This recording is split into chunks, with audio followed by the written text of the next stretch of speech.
दीनी मालूमात हासिल करने के लिए YouTube पर तस्लीम नेटवर्क को अभी सब्सक्राइब करें। अस्सलामु अलैकुम वरहमतुल्लाहि वबरकातुहू। हमारे चैनल पर आप सभी का खैर मकदम है।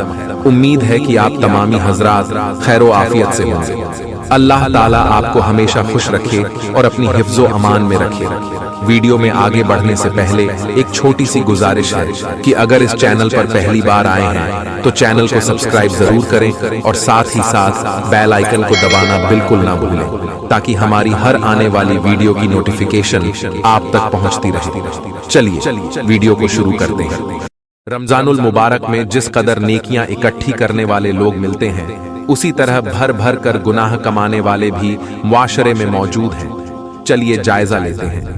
मस्जिद में दुनिया की जायज बात करना नेकियों को ऐसे खा जाता है जैसे आग लकड़ी को खा जाती है, और मस्जिद में हंसना कब्र में अंधेरा लाता है।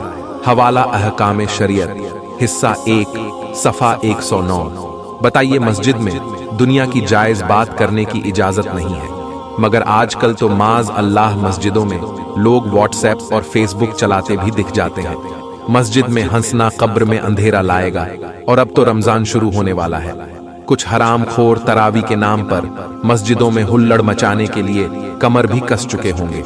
जब तरावी चांद देखकर शुरू करना है और चांद देखकर खत्म करना है, तो फिर ये 3 दिन, 5 दिन, 7 दिन, 9 दिन, 11 दिन, 13 दिन और 15 दिनों का खत्म कुरान क्यों हम बेवजह दूसरे मोहल्ले के लड़कों को अपनी मस्जिदों में आने की दावत देते हैं? अरे भाई, जिसने 11 महीने नमाज नहीं पढ़ी, उससे आप 3 दिन में खत्म कुरान पढ़वाएंगे तो क्या वो पढ़ पाएगा? हरगिज नहीं पढ़ पाएगा। फिर वही 2 या 4 रकात नमाज पढ़कर इंटरवल करेगा और मस्जिद से बाहर आकर चाय की होटलों पर, पान की टपरी पर बैठकर दुनिया की खुराफात करेगा। मस्जिद के इंतजामिया को चाहिए कि हर मस्जिद में 27 दिन का खत्म कुरान रखे। हो सकता है कुछ दिन ये काम न करें, लेकिन जब लोग देख लेंगे कि अब 27 दिन से कम की तरावी कहीं है ही नहीं, तो लोग झक मारकर पढ़ना शुरू करेंगे। अच्छा, कुछ लोग मस्जिद से बाहर तो नहीं आते, लेकिन 2 या 4 रकात के बाद ये हजरात बैठे बतियाते रहते हैं और इमाम साहब कयाम में कुरान पढ़ते रहते हैं। फिर जैसे ही इमाम ने रुकू किया, फौरन ना आव देखा ना ताव, रुकू में झुक गए। पता नहीं खड़े होकर तकबीरे तहरीमा बोला कि नहीं बोला, वो रकात मिली या जल्दी के चक्कर में छूट गई, अल्लाह ही बेहतर जानता है। इस तरह करने वालों को रिवायतों में मुनाफिक तक कहा गया है कि मुनाफिक यही करते थे। नमाज पढ़ना उनकी नियत नहीं होती थी, बल्कि दिखावा करने मस्जिद में आते थे और आकर यूं ही बातों में उलझे रहा करते थे। फिर जैसे ही मौका मिलता नमाज में शामिल हो जाते और नमाजी बन गए। गौर कीजिए मुसलमानों, क्या आपका तरीका उन्हीं के जैसा नहीं रह गया? लिहाजा 3 दिन, 5 दिन की बजाय अपने मोहल्ले की मस्जिद में 27 दिन की तरावी पढ़ें और सुकून से पढ़ें। कोई भागम भाग नहीं। मस्जिद में मोतकिफ का भी इस तरह खाना पीना या बिस्तर या सामान रखना कि नमाज की जगह घिरे या मस्जिद का फर्श गंदा हो, सख्त नाजायज़ो हराम है। हवाला फतावा रज़विया, जिल्द 3, सफ़ा 594। मोतकिफ यानी जिसने एतिकाफ की नियत की हो, उसका भी इस तरह खाना पीना की मस्जिद गंदी हो नाजायज़ो हराम है। पर लोग तो मस्जिद में ऐसे बैठते हैं, ऐसे खाते पीते हैं, ऐसे बोलते चिल्लाते हैं कि जैसे अपने घर में ही बैठे हों। मस्जिद में इफ्तार करने की इजाजत सिर्फ मुसाफिर को है, गैर मुसाफिर को मस्जिद में जाकर खाने पीने की जरूरत ही क्या है?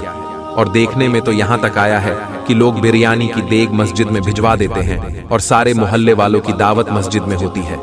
जब 100 के 100 लोग बिरयानी पर टूटेंगे तो अंदाजा लगाइए कि मस्जिद की हुर्मत किस कदर पामाल होगी। खुदारा दीन का काम करते हैं तो दीन के तरीके पर करें। दावत करिए, बिल्कुल करिए।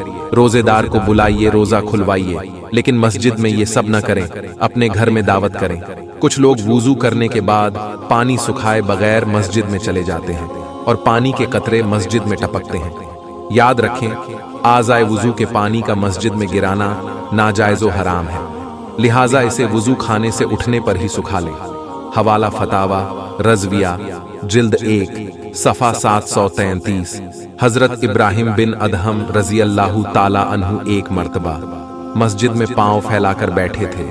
गैब से निदा आई कि ए इब्राहिम, क्या बादशाहों के हुजूर ऐसे ही बैठा जाता है? फौरन आपने पांव सिकोड़ लिया। रिवायतों में आता है कि फिर कभी सोने की हालत में भी आपने पैर नहीं फैलाया और बिल आखिर गुस्ले मैयत के वक्त तख्ते पर आपके पैर को सीधा किया गया।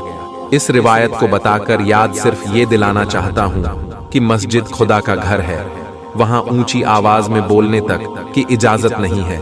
फिर दुनिया की खुराफात कैसे किया जा सकता है? लिहाजा खुद भी दोस्ती, यारी, रिश्तेदारी सब मस्जिद के बाहर करिए और जो लोग गलत काम करते दिख जाएं, उनको भी मोहब्बत से मना कीजिए। मोहतरम नाजरीन, हमने आसान लफ्जों में इन बातों को आप तक पहुंचाने की कोशिश की है, लेकिन अभी भी आपके जहन में कोई सवाल हो तो कमेंट बॉक्स में पूछना ना भूलें। शुक्रिया। अस्सलामु अलैकुम व रहमतुल्लाहि व बरकातुहू।